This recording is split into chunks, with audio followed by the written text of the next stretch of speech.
Vicio fue largo. Muy bien, Pablo, ahí apareció. Ya levantado. Bueno, vamos primero con el primer tema que era todo sangre, ¿sí? Ahí tienen que tener en Sí. cuenta. Yo ya les tiro como para que después les quede esto y se vayan acordando, los tips. Tienen que tener en cuenta composición de la sangre, obviamente, ¿sí? Glóbulos blancos, glóbulos rojos, plaquetas, valores, ¿sí? Creatinina, que se podía valorar también con un análisis de sangre. Eh, y bueno, por ejemplo, cómo está compuesta la parte sólida, la parte líquida, componentes del plasma, por lo menos algunos, ¿sí? Y bueno, la parte sólida que tiene que ver con justamente lo que son los elementos celulares de la sangre. ¿Está bien? Bien, glóbulos blancos que tienen que ver con la parte de defensa, glóbulos rojos también forman parte del sistema inmunológico, pero se relacionan como por ejemplo con patologías como una anemia, ¿sí? Después hay otro tipo de patologías que tienen que ver con microcitosis, macrocitosis, con patologías, con tipos de anemia diferentes.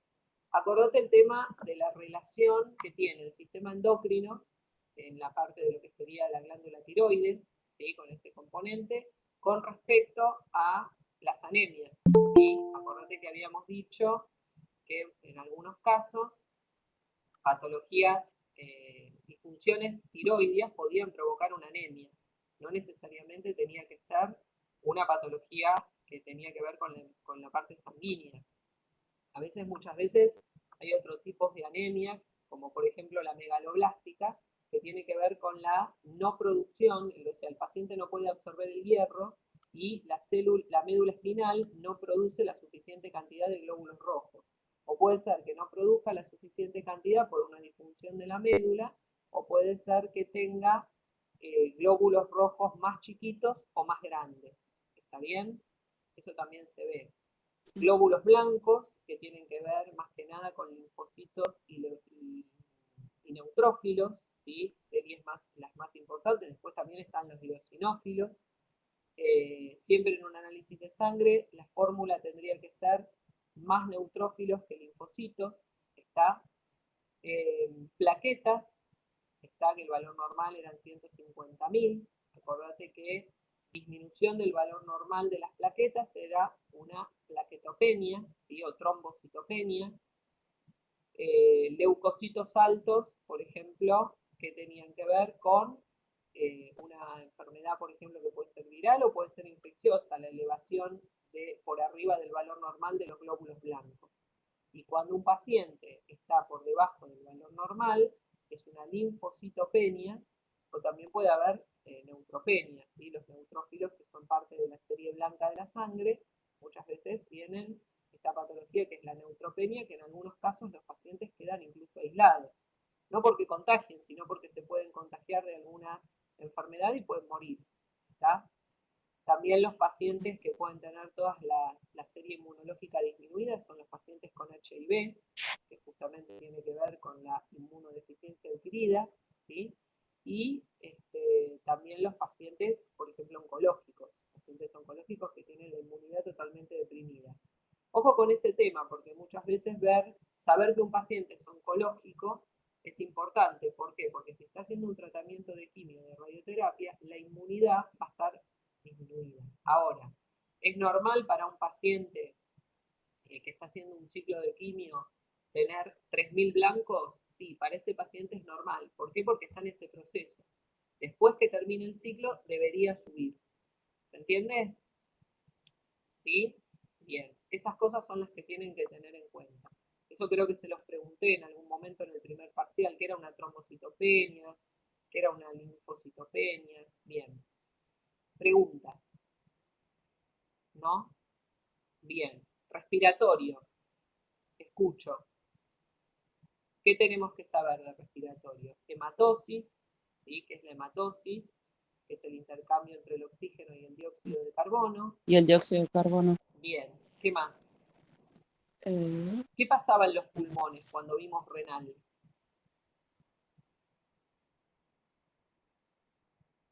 ¿Esto lo vieron en la algún? de la retina-angiotensina, ¿eso? Sí, pero relacionado con eso. ¿con qué se relacionaba? Justamente Se produce la conversión. Las enzimas se Se convierten, produce la claro. conversión de angiotensina 1 en 2 por la ECA. Perfecto, se produce la conversión de angiotensina 1 en angiotensina 2 y eso pasa en el proceso en los pulmones. ¿Está bien? Después, ¿qué más tenés que tener en cuenta con respecto a la fisiopatología de los pulmones? Bueno, obviamente patologías pulmonares que pueden alterar el normal funcionamiento de la respiración y de la hematosis más que nada. En realidad la hematosis, ¿con qué tipo de respiración se va a relacionar? Con la externa. La ventilación es esta, ¿sí? La que yo estoy hablando y hago este intercambio con el aire atmosférico. Eso es ventilar. Después tenemos la respiración externa que tiene que ver justamente con la hematosis, ¿sí? Y la respiración interna que tiene que ver con esa reserva de oxígeno a nivel celular. ¿Está? No se equivoquen ahí en ese concepto de externo que a lo mejor te da a pensar que externo es ventilar. No, ventilar. Respiración externa que tiene que ver con la hematosis, respiración interna que tiene que ver con el oxígeno celular. Y algo re importante, molécula que transporta el oxígeno, la hemoglobina. ¿Está bien? Por ejemplo, en el caso de los fumadores, esa molécula que transporta el oxígeno se ve dificultada. ¿Por qué? Porque la circulación, ¿por dónde va a pasar? Por todas estas arterias, por todos estos vasos que tenemos, ¿sí? Y desde la aorta, donde se origina ¿dónde? En el ventrículo izquierdo, y la aorta lleva oxígeno a todos los tejidos. Cuando el paciente tiene nicotina en la zona del vaso interna, va a producir que una disminución de salud. Entonces hay una estenosis arterial en este caso. El oxígeno que llega de forma disminuida por el calibre del vaso disminuido. ¿Se entiende? Por eso muchas veces también está complicado, no solamente la parte circulatoria, sino la parte respiratoria. Porque si vos después relacionás al sistema respiratorio con el cardiovascular, ahí vas a ver que tenés una faceta, una parte del retorno venoso que se está viendo dificultada. ¿Por qué? Porque cuando la sangre desoxigenada llega a la aurícula derecha a través de las venas cavas, tanto superior como inferior, acordate que la vena cava inferior, ¿qué hace? Drena incluso toda la parte de miembros inferiores. ¿Y dónde empieza toda la red venosa? En la planta del pie. Asciende, ¿sí? Se van uniendo vena con vena, se forma otra vena, o tronco venoso con otra vena y se forma otra vena, y así se va armando toda la red venosa. ¿Sí? Por eso las venas, ¿qué son? Son vasos sanguíneos que van de la periferia y desembocan o llegan a un órgano. ¿Está bien? Y las arterias son inversas, son vasos sanguíneos que tienen un origen en un lugar determinado y que llevan oxígeno a todos los territorios corporales. ¿Está bien? Ese es el concepto. Bien. ¿Qué va a pasar? Llega la sangre desoxigenada a la aurícula derecha, ¿sí? A través de la vena cava inferior y a través de la vena cava superior. Esa sangre desoxigenada pasa a través de la válvula auriculoventricular, que es la tricúspide, al ventrículo derecho. De ese ventrículo derecho, esa misma sangre desoxigenada o carboxigenada, como le quieran decir, pasa a través de la válvula semilunar o sigmoidea, ¿sí? Pulmonar, a la arteria pulmonar. De la arteria pulmonar se divide por debajo y por detrás del callado aórtico y me da una arteria pulmonar para cada uno de los pulmones. Justamente ahí les hago la relación, ¿sí? Entre lo respiratorio y lo cardiovascular. Cuando hay tromboembolia pulmonar, por ejemplo, porque se obstruyó, o hubo una obstrucción, mejor dicho, mal dicho, obstruyó no se dice, porque hubo una obstrucción o hubo un trombo localizado, sobre todo a nivel de miembros inferiores, pero suprapatelar. Generalmente los trombos infrapatelares no son los que dan tromboembolia pulmonar. La gran mayoría de las veces son los suprapatelares los que dan tromboembolia pulmonar. Bueno, justamente ahí es donde nosotros utilizamos el protocolo para TEP, que puede ser una urgencia en tomo, ¿sí? Y donde nosotros aplicamos la ROI, justamente en el tronco de la arteria pulmonar. También se puede aplicar en el ventrículo derecho. ¿Por qué? Porque es donde nace la arteria pulmonar. ¿Está bien? Pero, bueno, por lo menos en el servicio donde estoy yo, el jefe de servicio lo pide en el tronco de la pulmonar, la ROI. ¿está bien? Pero también se puede hacer en el ventrículo derecho, ténganlo en cuenta. Y siempre con contraste, obviamente, ¿no? La captación o no de contraste te dice si es un TEP positivo o negativo, ¿está? Ahora, una vez que la arteria pulmonar se divide y me da una para cada pulmón, esas dos arterias pulmonares que se originaron de esta bifurcación, ya que me dan, me componen el hilio pulmonar, ¿está bien? Acordate que el hilio pulmonar anatómicamente tiene disposición diferente del pulmón derecho al pulmón izquierdo, ¿sí? El hilio pulmonar derecho que tiene al bronquio por arriba de la arteria y el hilio pulmonar izquierdo que tiene a la arteria por arriba del bronquio. Después las venas pulmonares y los vasitos bronquiales. Vasitos bronquiales, ramas colaterales de la aorta torácica. Repaso de anato eso. Los mato acá, ¿eh? Anato 3 que la cursaron conmigo. Anato 2. Bien. Después, ¿qué va a pasar una vez que esa sangre desoxigenada llegó a los pulmones? ¿Qué va a pasar? ¿Cómo sale? Sale oxigenada por las venas pulmonares y llega, digo llega porque es una aurícula, ¿sí? Llega a la aurícula izquierda. ¿Bien? Oxigenada. Esa sangre oxigenada que llegó a la aurícula izquierda, ¿a dónde va? A través de la válvula aurículo-ventricular mitral, pasa al ventrículo izquierdo, ¿sí? Y del ventrículo izquierdo, a través de la válvula sigmoide aórtica o semilunar aórtica, pasa a la aorta. Y de la aorta a todos los tejidos del cuerpo. Por supuesto, un paciente POC, un paciente con una insuficiencia respiratoria leve por alguna patología, como podría ser una neumonía o una bronquitis. Un paciente POC que no sea, hay varios grados de POC, ¿sí? No necesariamente, o sea, puede tener una sola bulla o puede tener 15 bullas o puede tener una restricción lobular. Muchas veces cuando el paciente es un EPOC importante, muchas veces en ese lóbulo, como no llega oxígeno, se necrosa y se hace una restricción del lóbulo. ¿Está? ¿Puede un paciente vivir con un lóbulo menos? Sí, va a tener una insuficiencia respiratoria y eso también requiere de una rehabilitación kinésica respiratoria, muchas veces. ¿Sí? Bien.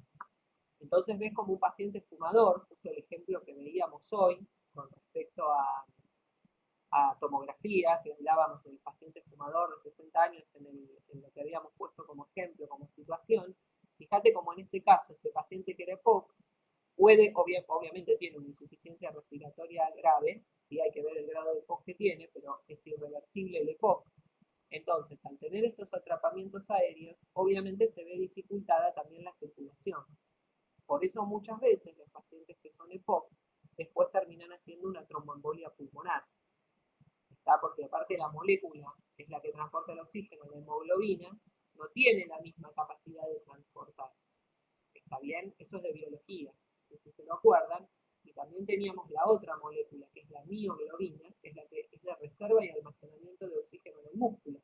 Obviamente, si no tiene la suficiente capacidad para poder transportar el oxígeno a través de los tejidos, también tiene menos capacidad de reserva y almacenamiento de oxígeno. ¿Se entiende? A nivel celular. Y también dificulta la hematosis, porque al no llegar la suficiente cantidad de oxígeno, tampoco sale la correcta cantidad de dióxido de carbono. Está entonces, los problemas que tienen que ver con la parte circulatoria dificultan la parte respiratoria y a la inversa también puede pasar. ¿Está bien?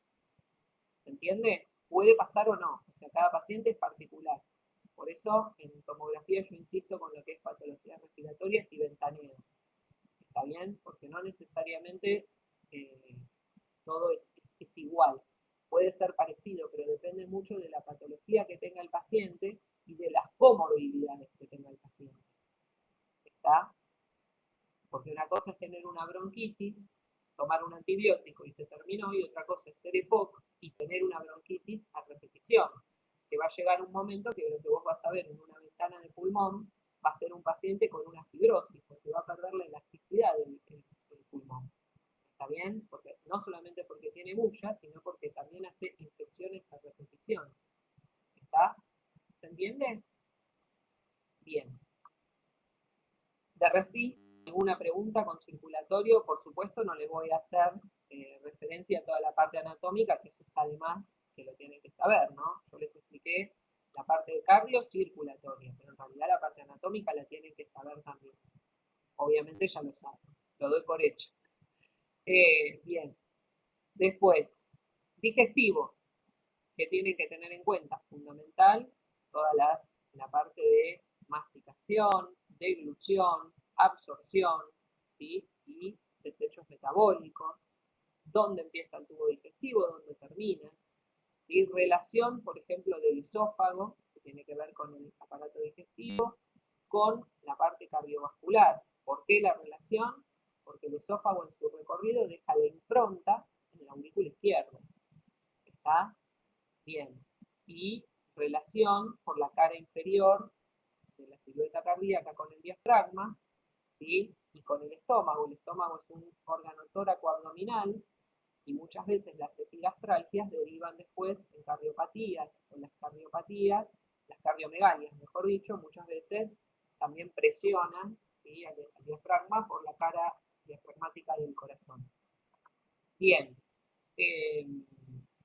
De digestivo, otra de las cosas que hay que saber es la inervación a través de los nervios vagos, ¿sí? Esa es la relación que hay entre la fase cefálica y la fase digestiva.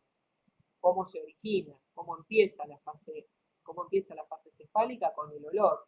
Está cuando nosotros tenemos hambre, llegan las señales de que nosotros olemos algo que nos hace percibir qué cosa, qué sentimos, como esa sensación de hambre, y el estómago lo que empieza a hacer a través de las vías nerviosas que tiene, donde manda la información. Por eso los nervios dan funcionalidad, porque si nosotros no tuviéramos esa percepción, por ahí no sentiríamos hambre o no sentiríamos ganas de comer algo. Entonces, el cerebro manda la orden, ¿sí? Al estómago, a través de los nervios, se empieza a secretar una importante cantidad de ácido clorhídrico y de gastrina también. ¿Está? Y luego, ¿qué va a pasar? Esta gastrina, donde se va a generar también parte en fase intestinal.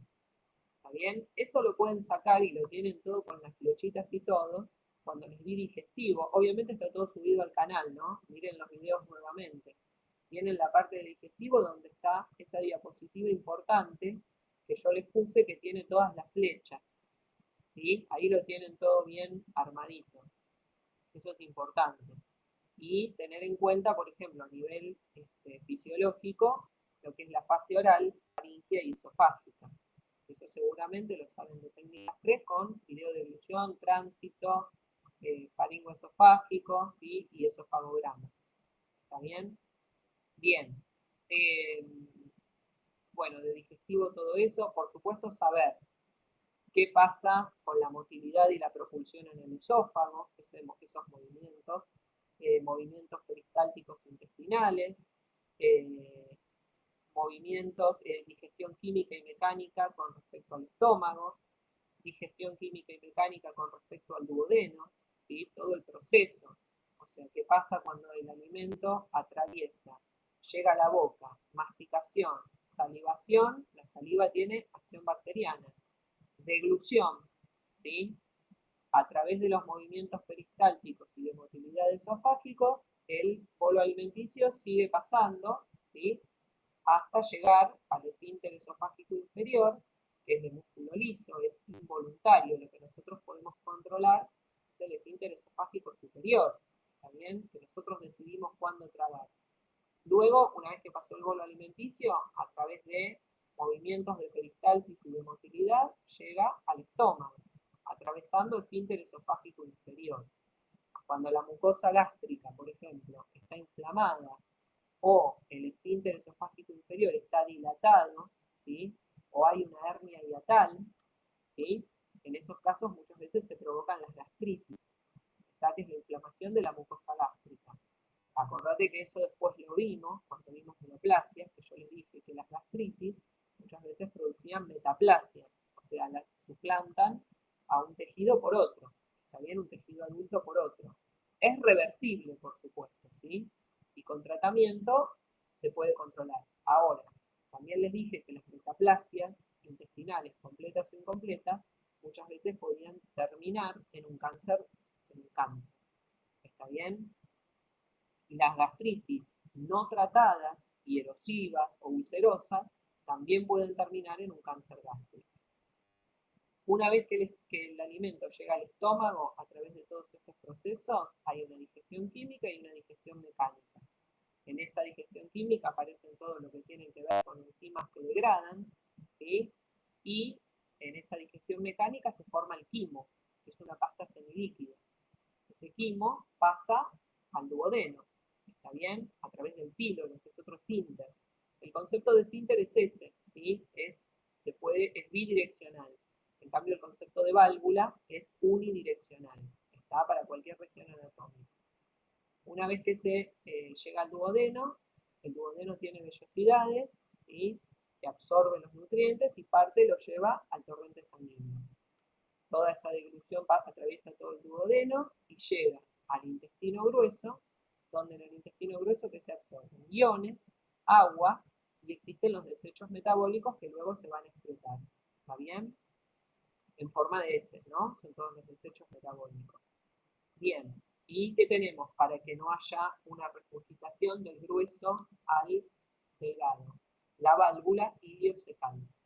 Está justamente, esta válvula es fundamental porque una vez que todo eso pasó al intestino grueso, el intestino grueso ya absorbe agua y iones, pero también tiene la función de desechos metabólicos. Es porque ahí es importante una válvula, porque si no muchos de los desechos metabólicos volverían hacia arriba. Por eso les digo que la válvula es unidireccional y el esfínter es bidireccional. Por eso también vale la aclaración, porque el esfínter esofágico inferior, que justamente es un esfínter, por eso se producen las gastritis, porque es bidireccional. ¿Está bien? Bien. Todo eso lo tienen que saber y después, bueno, por supuesto ampliar con todos esos conceptos que tienen en la diapositiva y subido al canal en videos exclusivos de aparato digestivo, ¿sí? De fisiodigestiva. Bien, ¿qué nos queda? Endocrino, bueno, saber los componentes, ¿sí? Y sistema nervioso central, sistema nervioso autónomo y sistema nervioso periférico. ¿Sí? Sistema nervioso central está formado por médula espinal y encéfalo, ¿está bien? Sistema nervioso periférico que tiene que ver con todo lo que son nervios raquídeos. Acordate de lo que es médula espinal, ¿está? Acordate de cómo está formada la médula espinal, conducto del epéndimo, conducto de la médula espinal, por donde circula líquido cefalorraquídeo. ¿Está bien? ¿Dónde comienza la médula espinal? ¿Dónde comenzaba? ¿Comienza en L2, L3, donde termina con los filetes nerviosos, o comienza en cerebro? En tronco del encéfalo, mejor dicho. Comienza en tronco del encéfalo, a partir de ahí.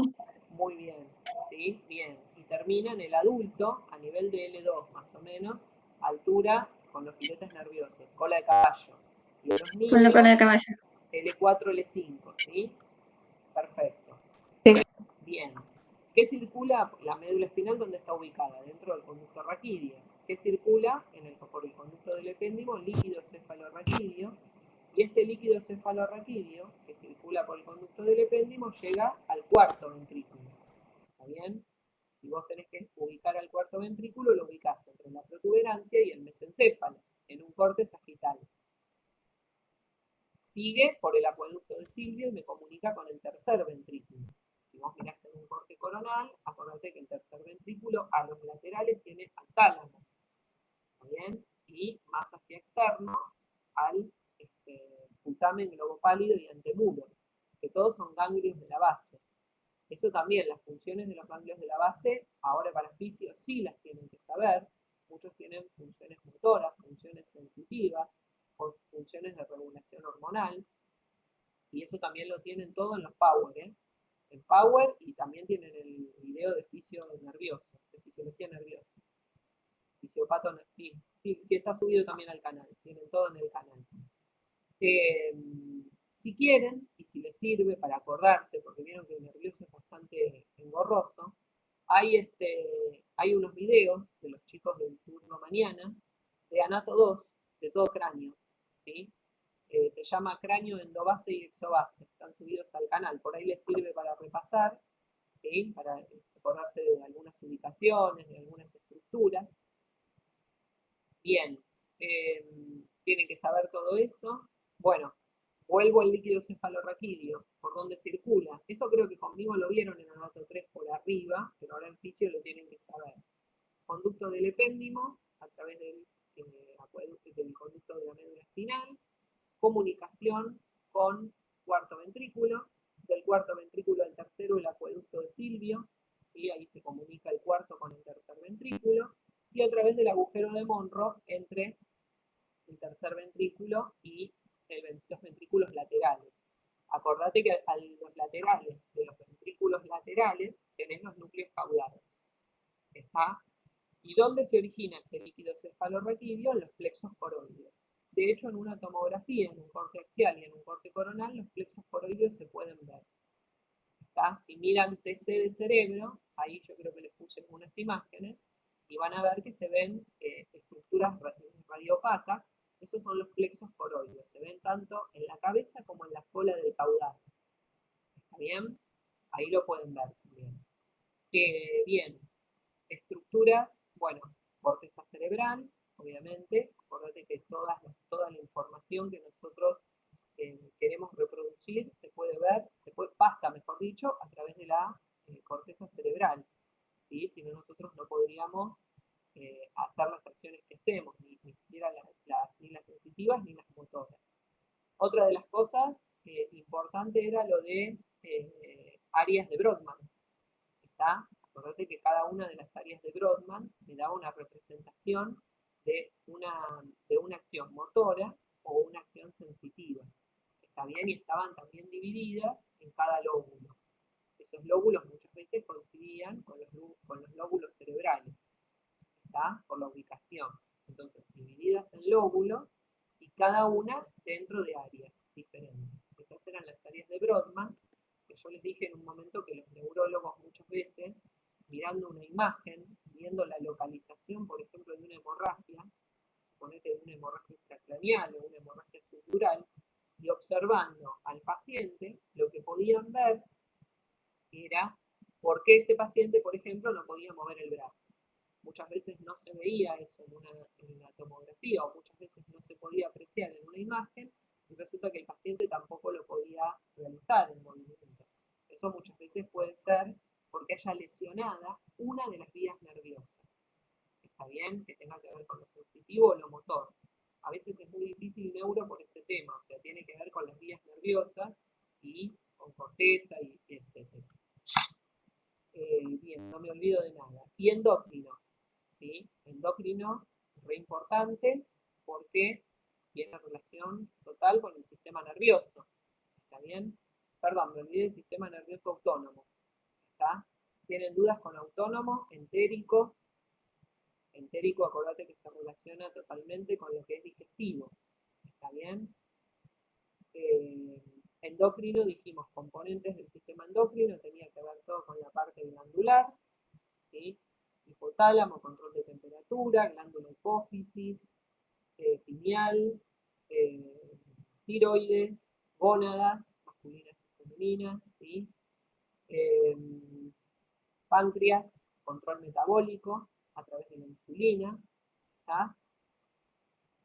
Bien, creo que no me olvido de nada. Tiroides, acordate que las disfunciones tiroideas, el hipero o el hipotiroidismo, no solamente producen ascenso o descenso de peso, sino que también provocan trastornos metabólicos y trastornos cardíacos. Muchas veces pacientes con disfunciones tiroideas pueden tener patología cardíaca, a veces hacen taquicardia. Cuando se hace un electro da una taquicardia, o no, pero da que no coincide muchas veces con lo que se ve en una ecografía coronaria. Y resulta que modificando la tiroides, esa patología coronaria desaparece. ¿Está bien? Tiene que ver con eso. Y otra disfunción puede ser la que dijimos antes, una disfunción tiroidea puede provocar una anemia. Paciente con fatiga, con cansancio crónico, análisis de sangre, tiroides con disfuncionalidad, paciente con anemia. ¿Está? Entonces, el hipertiroidismo puede provocar todo eso. ¿Está? Y también regula justamente lo que tiene que ver con la parte metabólica. Por eso muchos pacientes, según la disfunción, ascienden o descienden de peso. ¿Sí? Bien, dudas. Escucho, abran los micrófonos. Pregunten lo que quieran que les haya quedado colgado. Yo les di los tips, y aparte les hice hincapié en algunas cosas que son básicas, es mucho, ¿no? Obviamente, pero justo a la primera parte. Pero bueno, fíjense cosas que no les hayan quedado colgadas. Sí, Ale. Sí, yo quiero saber, acá tenía, sobre las áreas de Brodmann. Sí, em, Ay, ahora que no lo encuentro, lo tenía acá justo. ¿Cómo se relacionaba un área de Brodmann con una ACV? Eso no me había quedado muy claro con sí. lo que yo tenía. Bien, yo lo que había dicho que, por ejemplo, había una lesión que se veía en un atomo, ¿sí? Por una CB. Puede ser un hematoma o puede ser una isquemia, cualquiera de los dos. Bien, ¿qué hacía el neurólogo? Mira la imagen de tomografía, también se puede ver con una red, ¿sí? Mira la imagen de tomografía y ve que en ese lóbulo y en ese lugar hay un desplazamiento de uno de los ventrículos laterales y se ve un hematoma que está comprimiendo el parénquima cerebral. Ahí es donde la acción no se puede producir. Pueden pasar dos cosas. Puede pasar que el hematoma esté apoyado en el encéfalo, pero que no lo esté comprimiendo, entonces se puede traducir la acción. Si el hematoma o la isquemia, o sea, si hablo de isquemia, estoy hablando de que no llega irrigación, ¿no es cierto? Bien, si la isquemia en ese lugar no está irrigado, a lo mejor la acción no se puede producir. Si el hematoma está presionando lo que es el parénquima cerebral, no se puede traducir la acción. Entonces, ¿qué hacen? Miran la imagen, ven dónde está localizado el lóbulo, se compara con el área de Brodmann y ahí se dan cuenta cuál es la disfunción. En algunos casos. En otros casos puede pasar como yo decía antes. Muchas veces la imagen muestra un hematoma muy chiquito, por ejemplo, parecería que no está comprimiendo y sin embargo, o después el hematoma desaparece con los controles, ¿sí? Y el paciente sigue con la misma disfunción. Bueno, en esos casos muchas veces los neurólogos piensan que puede ser alguna vía de las vías nerviosas lesionadas, pero una de las fibras en realidad, eso es muy difícil de saber.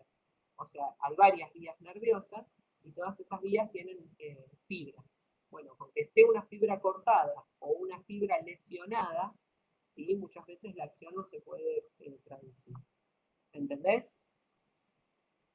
Esa es la relación. Sí, profe, entiendo. Apaga el micrófono porque se escucha mucho ruido. Bien. Sí, entendí perfecto. ¿Otras dudas? ¿No? Vivi, Sí. por ejemplo, si el área, por ejemplo, es en la de Broca, ¿ese era el lenguaje hablado y escrito o solo hablado o escrito? O ambos. Ambos. El área de Broca. Ambos, ¿no? Sí, Ambos. ambos. Sí. Si está comprimiendo esa zona, no va a poder ni hablar ni escribir. Es así. Supuestamente. ¿Lo entendí? Supuestamente. Listo. Quería saber. La neurología no es tan 1 más 1, 12. O sea, pero sí está bien. Rigiéndonos por lo anatómico y por las localizaciones, en este caso sí. Después es como todo, ¿no? Siempre hay que ver el tipo de paciente, qué otro tipo de patologías tiene, qué historia tiene este paciente. Claro, Porque pero si, digamos que sí, anatómicamente hablando, sí. sería eso. Listo. Exacto. Bien. ¿Alguna pregunta más? No. ¿No? Bien. Bueno,